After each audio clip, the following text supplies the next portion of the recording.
आज मैं आपके साथ शेयर करने वाली हूँ रेड वेलवेट केक की एक बहुत ही आसान रेसिपी जो बनाने में सिर्फ 15 मिनट में बन जाएगी और आपने तो तारीफ़ों के पुल लूटने हैं। शुरू करने से पहले आपसी छोटी सी एक रिक्वेस्ट है, अगर आज आपको लगता है कि आप मुझसे कुछ सीख रहे हैं तो वीडियो को लाइक और शेयर करना नहीं भूलें, मुझे सब्सक्राइब करना नहीं भूलें। तो रेड वेलवेट केक बनाने के लिए सबसे मैं पहले बनाऊँगी रेड वेलवेट शुगर सिरप, जो कि इसका एक इम्पॉर्टेंट इंग्रेडिएंट है, जिसके लिए मैं लूँगी आधा कप पाउडर्ड शुगर का। इसके बाद मैं इसमें ऐड करूँगी 1 कप पानी का और एक अच्छा वाला शुगर सिरप बना लूँगी। लेकिन इसके पहले मैं इसमें ऐड करूँगी 2 से 3 ड्रॉप्स वनीला एसेंस के, और फिर इसमें मैं ऐड करूँगी पाउडर्ड रेड कलर, क्योंकि हमें एक रेड वेलवेट सिरप चाहिए तो मैं इसमें ऐड करूँगी पाउडर्ड रेड कलर। अगर आप चाहें तो जेल या तो फिर लिक्विड रेड कलर भी यूज़ कर सकते हैं, और एक अच्छा सा रेड कलर का सिरप बना लूँगी। लेकिन उससे पहले मैं इसे बहुत ही अच्छे से मिक्स कर लूँगी ताकि जो हमारी शुगर है वो बहुत अच्छे से पानी में घुल जाए। तो इसके बाद उसे मैं साइड में रख के ले लूँगी 4 ब्रेड के स्लाइसेस। 4 ब्रेड के स्लाइसेस हमारा काम करेंगे केक का।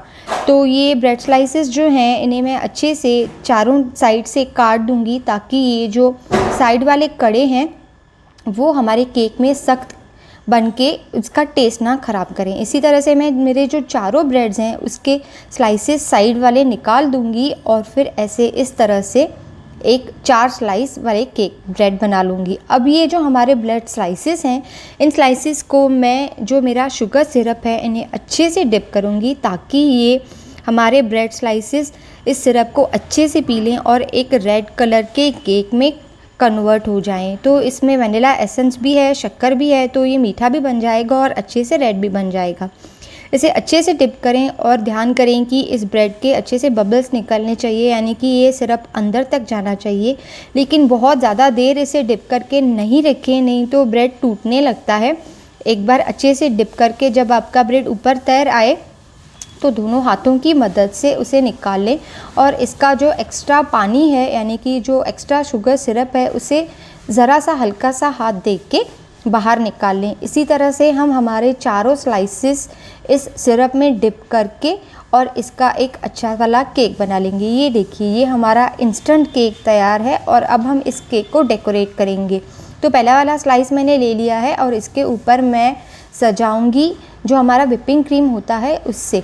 विपिंग क्रीम आजकल बाज़ार में बहुत ही इजीली बेकरी वालों के पास व्हिप्ड किया हुआ मिल जाता है, वो लेके आएँ, या तो फिर अगर आप घर पे बीट करते हैं तो भी कोई प्रॉब्लम नहीं है, या तो फिर विपिंग क्रीम का एक पाउडर भी मिलता है, वो भी आप यूज़ कर सकते हैं। उसके पीछे इंस्ट्रक्शंस होते हैं कि आप उस पाउडर को कैसे यूज़ कर सकते हैं।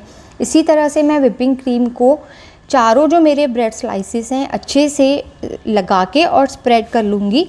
लास्ट वाला जो ब्रेड स्लाइस है अब मैंने लगा दिया है और आपको दिखाती हूँ कि इसे अच्छे से कवर कैसे करना है। इसे ऊपर से कवर करने के साथ ही साथ मैं साइड में भी कवर कर लूँगी। ये हो गया मेरा ऊपर का, और अब आप देखिए कि मैं इसके साइड्स को कैसे कवर कर रही हूँ ताकि आपको डेकोरेशन में कोई प्रॉब्लम ना हो। एक रेगुलर प्लास्टिक की बैग लेनी है, उसमें विपिंग क्रीम डाल के और फिर इसे अच्छे से साइड में डालते रहना है। और अब मैं एक स्मूदनर लेके उसे अच्छे से स्मूथ कर दूंगी। इसे तब तक स्मूथ करना है जब तक कि हमें डिज़ायर्ड केक का स्मूथनेस नहीं मिल जाए, यानी कि अच्छे से इसके चारों के चारों कड़े बहुत ही स्मूथ हो जाए, यानी कि डिज़ायर्ड प्रॉपर कड़े मिल जाएं। तो ये देखिए, ये मैं इसे कंटिन्यूसली घुमा रही हूँ जब तक कि मुझे डिज़ायर्ड रिज़ल्ट नहीं मिलता। तब तक नहीं छोड़ें जब तक आपको लगता है कि आपके सभी साइड स्मूथ हो गए। ये देखिए, मेरे सभी साइड स्मूथ हो गए। अब आती है इस केक को डेकोरेट करने की बारी। तो इसके लिए भी मैंने लिए हैं 4 ब्रेड के स्लाइसेस। ये जो ब्रेड के स्लाइसेस हैं मैं इसमें ऐड कर दूंगी ज़रा सा रेड कलर, और फिर इसमें ऐड करूंगी 1 टीस्पून जो मैंने सिरप बनाया था उसका, ताकि ये जो ब्रेड स्लाइसेस हैं इनको जो कलर है वो बहुत ही अच्छे से लग जाए। तो ये बन गया मेरा डेकोरेशन, और अब मैं इसे केक के ऊपर अच्छे से डेकोरेट कर दूंगी। ये देखिए, ये बन गया डेकोरेशन, और अब इसे अच्छे से केक के ऊपर स्प्रिंकल करना है। आप जितना ज़्यादा स्प्रिंकल करेंगे केक उतना ही ज़्यादा सुंदर लगेगा। तो ये देखिए ये अच्छे से स्प्रिंकल कर दिया है मैंने। साथ ही मैं इसे साइड में भी स्प्रिंकल करूँगी ताकि ये जो मेरा केक है ये बहुत ज़्यादा सुंदर लगे। ऊपर मेरा केक पूरा का पूरा स्प्रिंकल हो गया है और अब मैं इसे साइड में स्प्रिंकल कर देती हूँ। स्प्रिंकल कर लेने के बाद साइड में स्प्रिंकल करने के लिए अपने हाथ में लेके धीरे धीरे इसे प्रेस करते जाएं। और अब आती है बारी इसे डेकोरेट करने की।